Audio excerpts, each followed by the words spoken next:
എൻ്റെ മോളെ തിരിച്ചു കിട്ടണം. എൻ്റെ മോൾക്ക് വേണ്ടി എല്ലാവരും ഒന്ന് സഹായിക്കണം. എൻ്റെ മോളെ തിരിച്ചു കിട്ടണം. എൻ്റെ മോൾക്ക് വേണ്ടി എല്ലാവരും ഒന്ന് സഹായിക്കണം.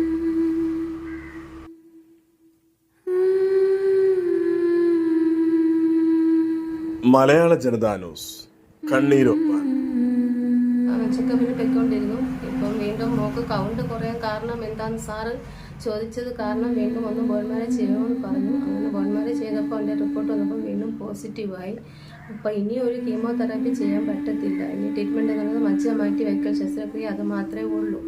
അപ്പം ഞങ്ങൾ ഒരു ഡോണറെ കൊടുക്കാനാണെങ്കിൽ ഈ പറഞ്ഞ 30 ലക്ഷത്തിന് കൂടുതൽ എമൗണ്ട് ആകും. അപ്പോൾ ഇളയ മോളതാണ് ഇപ്പോൾ ഞങ്ങൾ നോക്കി വെച്ചിരുന്നത്. അത് ഇനി ഫുൾ മോളെ ബോഡി ചെക്കപ്പ് ടെസ്റ്റ് കാര്യങ്ങളെല്ലാം ചെയ്യണം. അപ്പോൾ അതെല്ലാം ചെയ്തിട്ട് എന്താണെന്നുള്ളത് അടുത്ത് പറയാൻ പറ്റുള്ളൂ. അപ്പോൾ എത്രയും പെട്ടെന്ന് ഈ 30 ലക്ഷം കണ്ടെത്തിയാലേ മോളെ ശസ്ത്രക്രിയ ചെയ്യാൻ പറ്റും. മജ്ജ കൊടുക്കാൻ ഇപ്പോൾ ഇളയ മോൾ